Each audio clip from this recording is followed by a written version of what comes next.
So Anisha's research focuses on the society effects of technology on people's quality of life, specifically in relation to data ethics and privacy, as well as innovation and technology design. Anisha is passionate about making data ethics accessible and useful to people, which of course is what we all want to do as well. She's co-written and performed a science communication piece titled The Private Lives of Data for South Australia's National Science Week in 2018 after winning a grant from the South Australia Inspiring Program. She's also written an essay on the future of the internet health and has appeared in Mozilla's 2021 Festival book. She lectures at South Australia's Institute of Business and Technology in Adelaide and is experienced in curriculum development and management of student learning outcomes and experiences, in addition to teaching and course coordinating responsibilities. Today, Anisha will be discussing the principles of data ethics and privacy. Anisha will share her research on how data flows through a real-world system and whether more data is collected than necessary. She will also share a resource she's developed for software and service designers to consider data ethics and explore a learning design example on how to scaffold data ethics and integrity concepts in our classroom discussions that we have. So on behalf of the DLTV, I'd love to present Dr. Anisha Fernando to present data ethics and privacy. Thank you. Thanks, Janine. I hope everyone can hear me. Just let me know if it's not clear enough. It's clear? Good, great. So before I start off, I just want to acknowledge that I am living and working on the land of the Ghana people, and I offer my respects to elders past, present, and emerging. Great. So as Janine's already introduced me, I'll just say a bit about myself. Today, I'll sort of pick some examples from the exposure I've had to data ethics and integrity and working in this space. Particularly looking at an example from my doctoral work. And then what I also find really meaningful is to bring that out to members of the public. And I've looked at education contexts because as a lecturer, as a teacher myself, I find that, when I teach first year undergrads, they also need to sort of grapple with these concepts and how do we make them more accessible. Data ethics is quite a broad field, so there are things that I'm not covering today. What I will cover are aspects in relation to the BCE Applied Computing Study Design, which everyone here is a lot more familiar with than myself. So I won't be covering a lot of theories relating to data ethics, some of the, the research sort of body of work that's existing already with a lot of interesting insights, but feel free to reach out to me if you have any questions on that. So when you look at your BCE Applied Computing Study Design, there's quite a, as I was going through it and preparing for this talk, I picked out words relating to data. And what I could see is a pattern around students wanting or students being able to know what data is and the interactions, the impact that it has as people use it in systems, in terms of how it's processed in systems, the legal and the ethical and the privacy impacts as well. And particularly it's sort of intertwined with security. And I think from speaking to Janine, it's particularly evident in Unit 4, I gather. And this was just a quick snapshot of how, how evident it is across the key knowledge section and the key skills section. And so there's a sort of like a basis to explore and unpack these concepts. So very briefly, I'll run through a few definitions from one of the philosophers that I'm sort of engaged with. So Shannon Valor, her book on technology and the virtues, that's contemporary sort of exploration of ethics, particularly in the the emerging technologies, things like AI, blockchain, all those aspects where ethics is now in the 21st century space. So she brings up a few key points. One, that ethics and technology, they're connected. And you can see that in the study design as well. Students then sort of invited to look at emerging technologies and the impacts. This new philosophy looks at inviting students and any explorer really to look at how technologies afford us certain things, how they invite us to do certain things, and how that might impact our thoughts, our behaviors, and different ways of in which we're valuing different activities, different interactions. And so very briefly, and I'm not sort of going into the theory, but if ethics is how to live a good life, it's also it should also include an aspect of how to live well with technologies that are still emerging, that we're still grappling with. So an example in real life that I see quite often is in the design of games. You've got very attractive, colorful icons. You've got, music and the sort of the kinetic abilities, the touch and feel of the reactions to different actions. All of that gives a bit of that game-like feel, and there's a growing body of research that's looking at how addictive that is, and how it might be useful as well in other ways to kind of get people to be healthy, so to exercise and things like that. So there's aspects that's really good, and it's about really exploring how to live well with technologies. What's that right balance that is sort of appropriate in a specific context?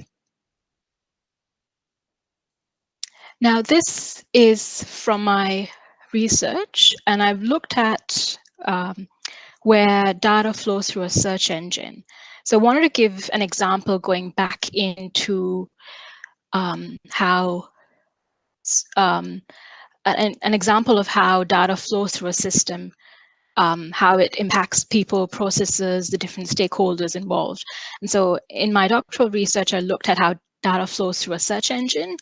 I set up multiple controlled experiments, looked at the data packet. So when you're like on Google or on DuckDuckGo, whichever search engine you use, and you're like searching for your next holiday, and you put in a query term. So I captured that packet and looked at what I get as search results at the other end.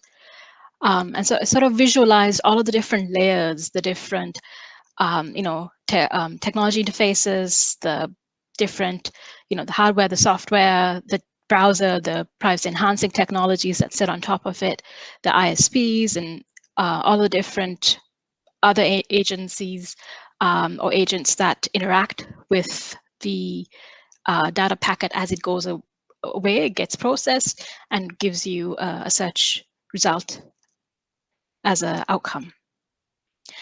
And you can see that through that process, as we do it repeatedly, it sort of shapes what we expect. So we want search results to be really quick.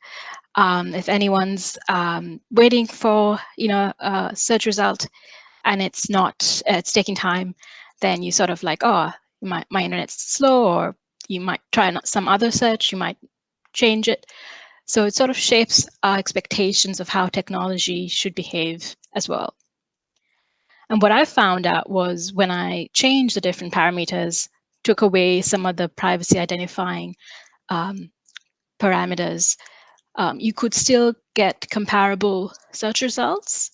And so that sort of raises an interesting question, whether the data collection that's happening, whether it's actually serving the purpose of the technology, which is to, as a search engine, commercial search engines, a lot of that is collected for personalization of search results. And that sort of, I couldn't quite replicate that with the experiments that I ran. So given that we're not working at search engines, it's a bit of a black box, but it was an interesting social experiment to run to see whether from a user's point of view, can you just limit the data that you enter and still get comparable results in return. It's also interesting to then look at the impact that these results have on the different stakeholders. You've got, communities of people that are shaping and advocating for different design reforms. You've got governments that then set regulations and understand that the Australian privacy principles, that's undergoing a review, and there'll be a newer version in the years to come. So that's all part of that ecosystem, and it's in flux. So thinking about an applied ethics example,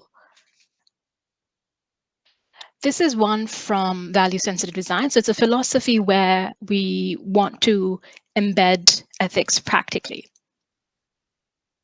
And I explored this concept called value tensions, where you have this sort of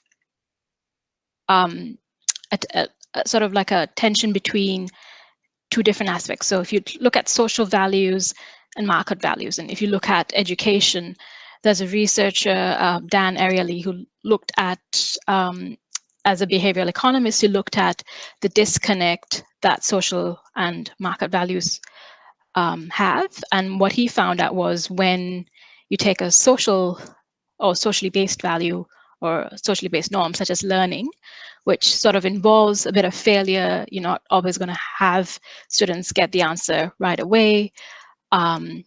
And he compared that to the market norms in place in a learning context, such as standardized testing. He found that the social value of privacy will not really hold in that exchange because the market value is driving and influencing the context. So you find that tension, and that's just one example that talks about how there are tensions in any interaction that we do. So why is this useful? So I kept thinking about this and sort of grappling as a concept, and coming out of my doctoral research, I created this card game, and it's available online on my website. I'll put the link in the chat as well. And that really talks about giving that same concept of value tensions and making that really accessible to people. So the blue cards represent social values. The green cards represent market-based values. And each card has a series of questions, so very generic, and you could apply to any situation. So you could think about the act of searching, you could think about AI, and really think and unpack the pain points. So what actions are appropriate for the context? Who's impacted? What values or principles are at stake? And it's really useful as a conversation starter. From workshops I've run, people start thinking, oh, do I really need to have my location tracking when I'm not really using a location-based app? For example, search results. Do you need it for all search results? And from a design thinking lens, you look at unpacking pain points. So that's where interactions are really having some friction, and they indicate opportunities to innovate, to do better. And so if you unpack the pain points in interactions, it might lead to opportunities to uncover healthy online social norms. And that's the goal of this sort of exercise, figuring out what's a good, healthy practice for online interactions in a particular context. We've also recently looked at applying this in undergraduate education. So having first-year design thinking students think about some of the questions posed, and they can create their own cards as well. And think about the client. So they've got a pretty much like an industry client that they have a brief for, and think about what values would the client want. Is it convenience that they're looking for in a solution? Is it community-based? Is there sort of like a drive to just generate profit income? So is it just like a a shopping cart website, for example, that they're looking for? What are the values that the clients sort of embodying and in sort of wanting to have in their solution? So that's just one example, a practical way that you could sort of engage with ethical concepts. And another really good one is the Ethics Center's Ethics by Design principles. It's a very simple list of 8 principles. And if you look at them, you find that it sort of speaks to a range of different technologies. So for example, you could be using this as a starting point in a classroom discussion and thinking about, if you think about fairness, how is fairness embedded in an AI application? How are websites made accessible? And I think that would lead to a very a deeper discussion of the values at stake and unpack those issues of ethics and integrity that would then, when students, and I had a look at some of the exam papers and questions, this sort of discussion and unpacking could lead to a better, a deeper informed answer. Although it's not directly tested, I think it'll be a useful resource to develop and sort of scaffold a student's learning. So that's pretty much the information that I had today, and I really want to open it up for questions from what you've seen so far.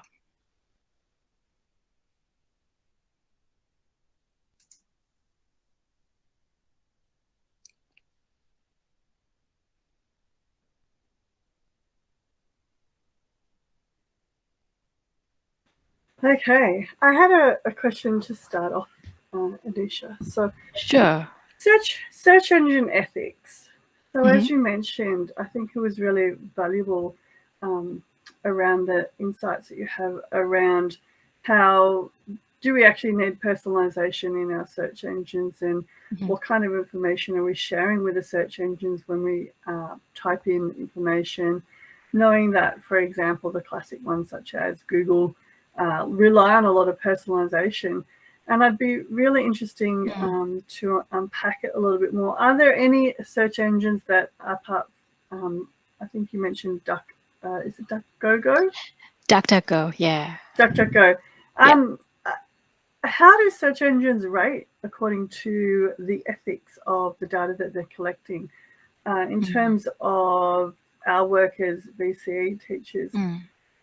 Obviously, we're considering the Australian privacy principles and obviously data principles, etc. But are there any websites that we should be pointing students to? And I guess alluding to our conversations that we have with students, can you just unpack that a little bit more about the types of information that is being captured by not only search engines, I guess just more broadly about companies and how it is being used? We've had some interesting, if you like, conversations at the start of the year around Apple, and they're, if you like, looking into this space. So how for the tech companies how important is data, and can we as users and consumers of this information consume less and if you like, control our footprint and the way that we interact and use our data with these companies? Does it really make a difference?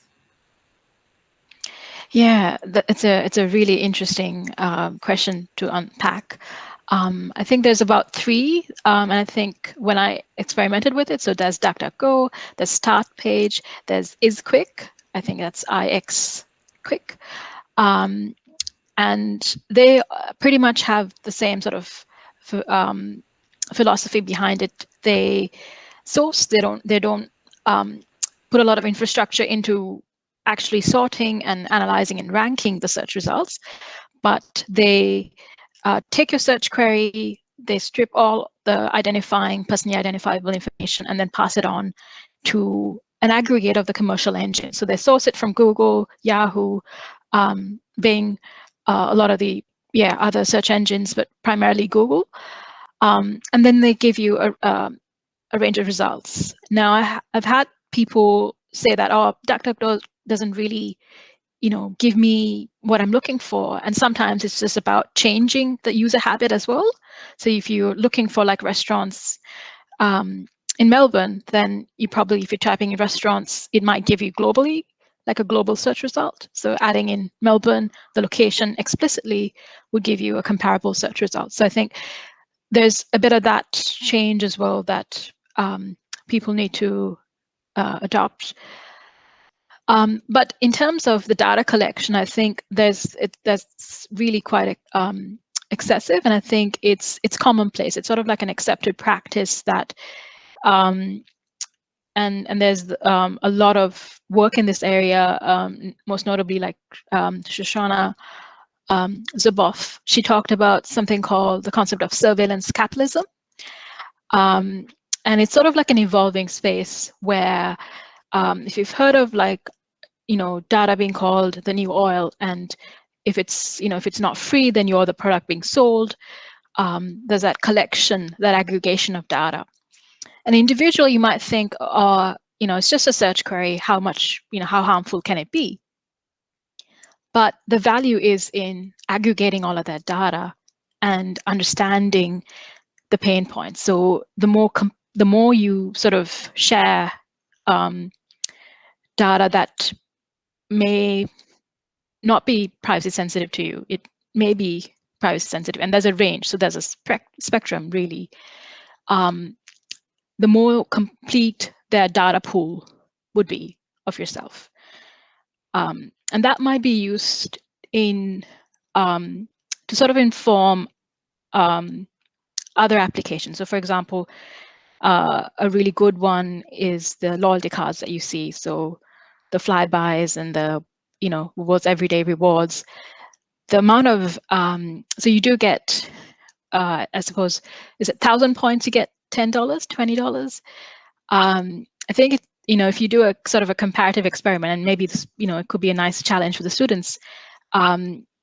If you were to pay yourself $10 or $20 versus the amount of money, calculating the amount of money that you need to spend to get 1,000 points to then be reimbursed with $10 or $20, you could see the extensive amount of data that needs to be collected. And by in itself, shopping patterns, it's not exciting.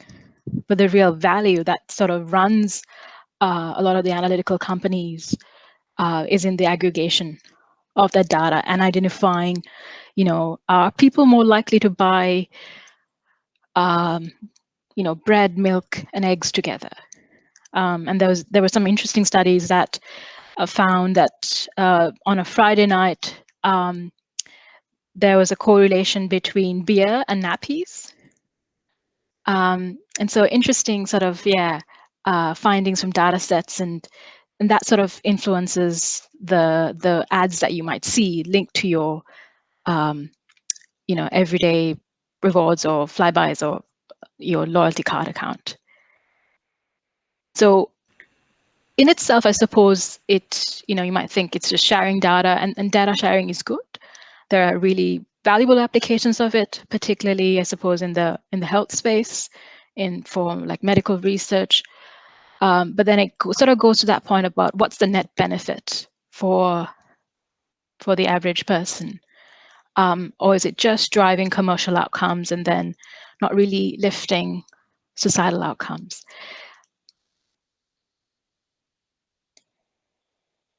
Yeah. Thank you. That's given me a lot to think about. Secondly, I had a question around how can we bring student engagement into understanding what is good data to collect, and what perhaps touches on some of the points that you mentioned before. We teach students about filling in surveys, collecting data. We also, in VCE Data Analytics, talk strongly about getting good data sources. But I guess there's some ethical questions that we kind of know as adults. But is there anything that, if we were to give some examples and some lessons to our students about collecting data, if there's some good general, if you like, guideline points. For me, it revolves around, never collect date of birth, always look about year or putting in age ranges, because then people are less likely to, you get garbage in, garbage out. And the amount of data that you collect is in proportion to what people feel comfortable sharing. Do you have any tips when students are going about collecting this data or looking for good data sources? How to spot when we're asking, if you like, too much information of people, or how to spot when people aren't comfortable giving that data, and what we can do to help our students become more aware about how to be a data savvy collector, I guess, is what I'm thinking about. Is there anything you've got to share about that? Yeah. I think, like, even if you start with the Ethics Center's Ethics by Design principles, and sort of run that as a checklist, so you could potentially maybe even create a little bit of like a classroom handout, and then apply that to the context of the case study. So, what's the purpose of collection? Who's what's the purpose of the system? Why are you collecting the data? And who's responsible for it? Figuring out the different roles and impacts. Is there a net benefit? So using these principles and running through a bit of like a checklist example to kind of unpack and help students see in different contexts. So, you could even, I suppose, do it in using a gaming example. What kind of data is collected when you're playing games? Is it just your clicks and things like that? Is there, what happens to the chat? If there's video on, what happens to the video? Is that recorded? Are there any cookies and things like that that help you remember your profile when you come back in again?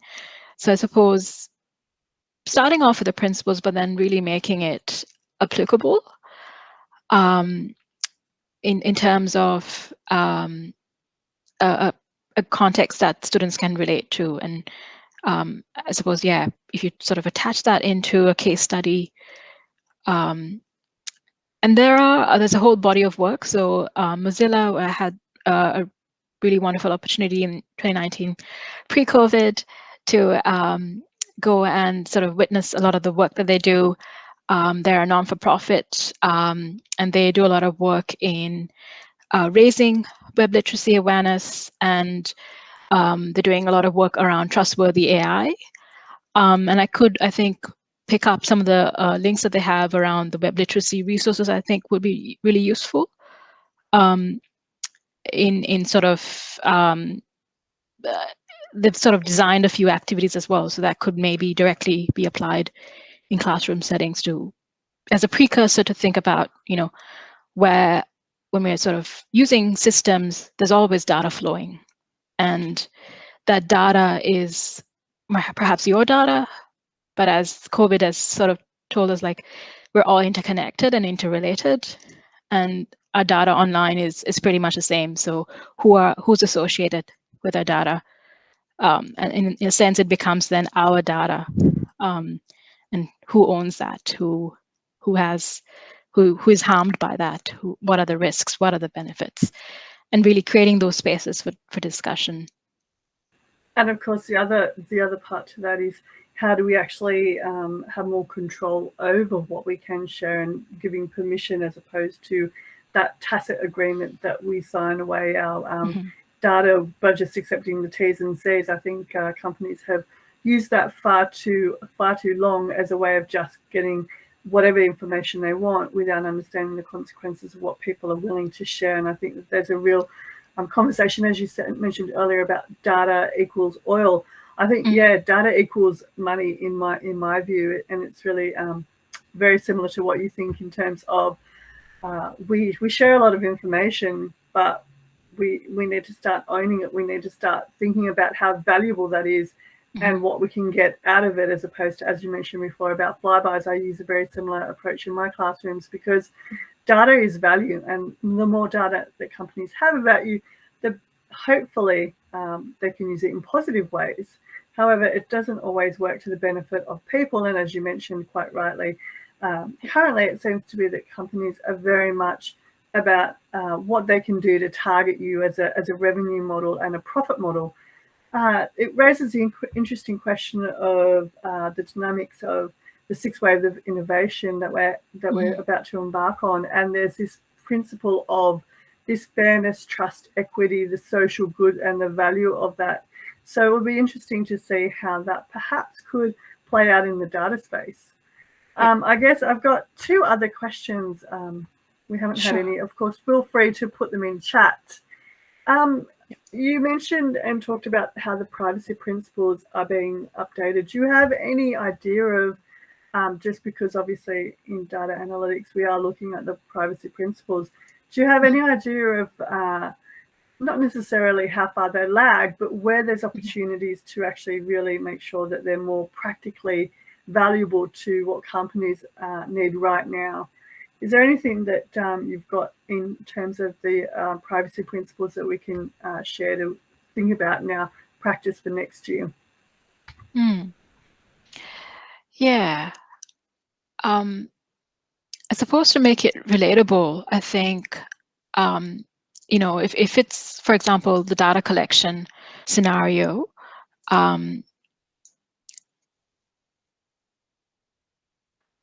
if you could get, I suppose, students to kind of visualize it, like how does the data flow through the system, and then pick up the stakeholders that are impacted, and how would the privacy principle sort of apply to that end. We've had a few changes. I think we have had a metadata law come into place, and increasingly, like, internet service providers want to base their data in Australia. So you had some of those changes as well that look to safeguard privacy and provide and afford better privacy protection. It's also then unpacking who's impacted and to what degree. If you think about like the Five Guys example, like the loyalty card example, it is your data, or it's the person that owns the card, but we hardly get to see the extent of the data that's collected. Imagine if we could visualize that data. Would people still be, freely swiping away? And yeah, and I absolutely think that people, if they knew what they were, if you like, signing up for, I think there'd be a lot more a valuable discussion being had between all the parties about what is valuable data to collect and why you're collecting it. That isn't being had at the moment.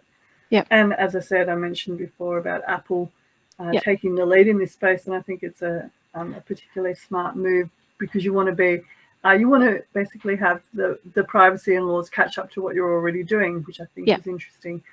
Sorry, you were going to say? Just on that, I just remembered that, obviously it might just be a practical example, like an individual one, but we've all got like different email accounts or social media accounts. And I think some of the email, so for example, through Google and Facebook, you can actually download your data sets. And that might be a nice thing to practice in terms of what has been collected about you, and it might surprise people. It might be like, oh, I knew this was collected about me. I didn't know that was collected about me, and what's aggregated. It's probably not the entire view the technology organization has of you, but it gives you a view that has come about because of the GDPR, like the changes in Europe that have made it a bit more of a more privacy sensitive norm to have users expect to be able to see that data collection. In a way, it's kind of like a different version of a credit score, having a look at that data and seeing the implications of what you're providing and how that's obviously played out in terms of how companies might use that data. Yes, and there's a few researchers that have done studies on how some of the data sets that are collected are then used as training sets for things like AI. And sometimes those machine learning algorithms, you sort of not checking the biases and not checking the quality of the data, and they learn and identify patterns that then maybe used for decision making. And so there's been a few examples where that's been really harmful to certain segments of the population. So I think using those as case studies could also then spark a understanding of, we need good machine learning algorithms, good quality data sets. How do we get to that? And how do we have then informed decisions based on accurate and quality data?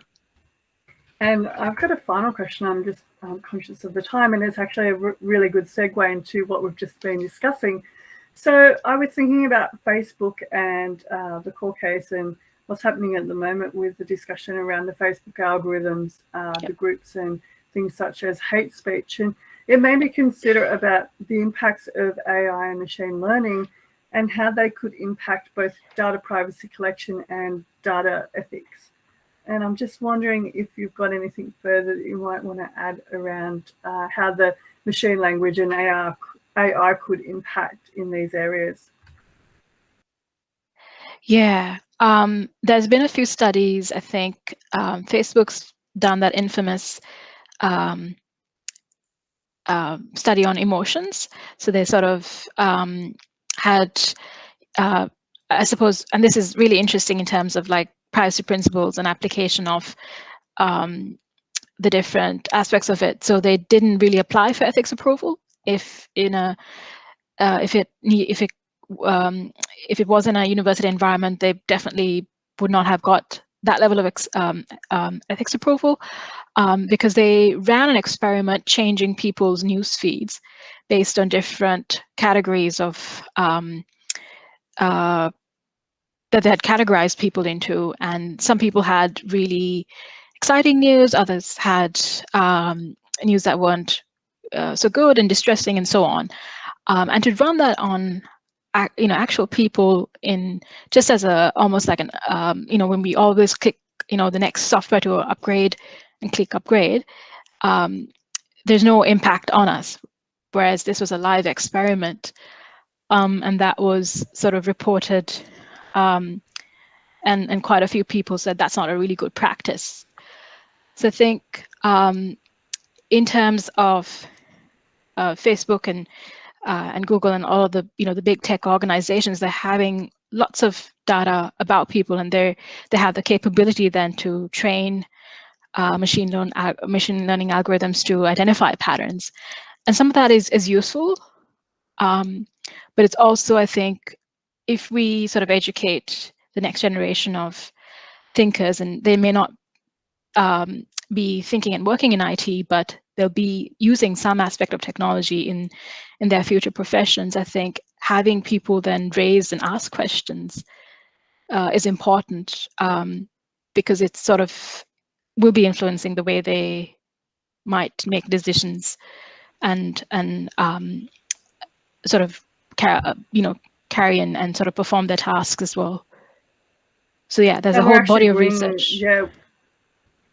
Yeah, just we're actually going to be influencing the next generation who are entering business with the ability to think about data ethics and privacy as part of what they do, as a, if you like, a value of what they do, as opposed to thinking about it as checking a box. So it really becomes that actually ingrained perspective, and having those people understand that data is a privilege to companies, not a right and expectation, and that we need to have rules and structures in place to ensure that there's ethics around collection of information, just the same as there's respect about human rights, diversity, and some of those areas which we think about as very, very much private. You can't ask that. I think that it's reasonable to expect that there should be some data questions which companies might like us to answer, but we should have the ultimate say about whether we're providing that information, and whether there's a choice and an option, as opposed to a blanket tick the T's and C's or you don't get access. I think there needs to be a granular level of control, and I think we're kind of getting to an interesting cusp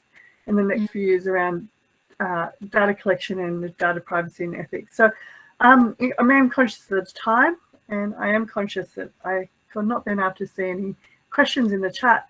But I'd really like to thank you, Anisha, for your time today. It's been a wonderful discussion around an area that I think is going to explode in the next 2 to 3 years, in particular when we start really exploring and unpacking what people have around data and how it's controlled and how it's presented. So I'd really love to, on behalf of DLTV, thank you for your time. For me, it's been a valuable insight into how it works. And I'd just like, obviously, to thank you on behalf of all the people that are here today. Appreciate your time, and it was wonderful talking with you. Thanks, Janine, and thanks to yourself and Nathan as well for this opportunity to sort of share a bit about data ethics work, from the tertiary education context to a wider learning context. And I hope it's been useful, and feel free to reach out if you've got any questions as you're watching it back, or later on I'll be collating a few resources based on the questions that were asked. That I hope that's useful. No, I'm sure it will be very valuable. Thanks for your time, everyone. Thank you for attending the DLTV conference. And just look and make sure that you've got what's coming up next in your schedule. I believe there's a little lunch break, and then we'll be back. But as I said, check the schedule. Thank you, everyone, and have a lovely rest of the day.